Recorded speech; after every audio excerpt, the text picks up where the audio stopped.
Sa panibagong note verbal, idinaan ng Pilipinas ang pagtutol nito sa huling insidente ng harassment ng China sa Ayungin Shoal. Para sa ibang detalye, nasa frontline ng balitang yan, si Ria Fernandez. Ria, ano bang sinabi ng Department of Foreign Affairs?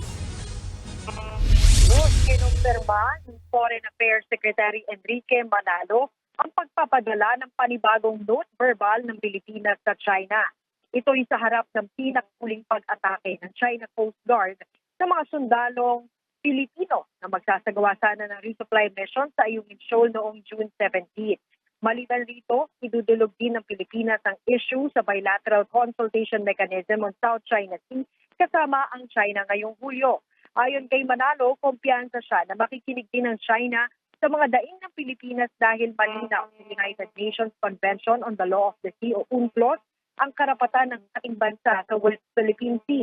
Kaya sa pagharap ni Manalo sa pagtitipon ng mga mamamahayag mula sa higit 30 bansa na inorganisa ng East-West Center dito sa PICC nitong umaga, binagyang diin niya na ang tanging pagtalima sa tanging batas na naging bahagi rin ng paborableng arbitral ruling noong 2016 ang magpapahupa sa tensyon sa rehiyon.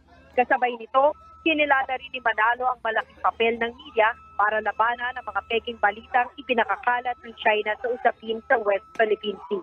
Pakinggan natin sa Secretary Manalo. One such false narrative paints the West Philippine Sea as merely a stage for great power rivalry in the region, that the Philippines is merely a pawn in the new great game. This reductionist view muddles our understanding of the complex situation on the ground or the sea, and detracts from the real crux of the issue, that a country is choosing to ignore or is reinterpreting international law. Sa bahagi naman ng Estados Unidos, tiniyak ni Ambassador Mary Kay Carlson ang patuloy na suporta sa Pilipinas. Panawagan nito sa China, itigil ang pangaharas sa mga Pilipinong umapalaot sa mismong exclusive economic zone ng Pilipinas.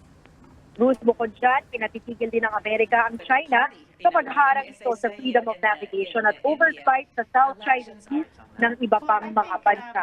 Bruce? Ria, bukod nga dyan sa mga nangyayari sa West Philippine Sea, may iba pa bang binanggit na threats dyan sa conference kanina sa panig ng mga opisyal? Bruce, isa sa mga napag-usapan o nabanggit ng mga opisyal sa pagtitipon nga ng mga mamamahayag ay yung panganib ng artificial intelligence at ng paglaganap ng fake news, no? Lalo na sa issue ng West Philippine Sea. Batid at sinabi rin nila Secretary Manalo at ni Ambassador Carlson na mayroong mga pagkakataon at yung mga AI at fake news para makapanlindang at mabago yung narrative pagdating sa West Philippine Sea. Kaya ayon kay Secretary Manalo, merong posibilidad na lumagda ng isang Memorandum of Understanding ang Estados Unidos at Pilipinas para labanan ng foreign information manipulation. Bukod dito, magkakaroon din daw ng Philippines-US Cyber Dialogue sa susunod na buwan. Maraming salamat, Ria Fernandez. Mga kapatid, ako po si Ruth Cabal. Maging maalam at may pakialam sa mga may init at rumaratsadang balita sa Frontline Express. Para maging updated sa balitaan, mag-subscribe lang sa social media pages ng News 5.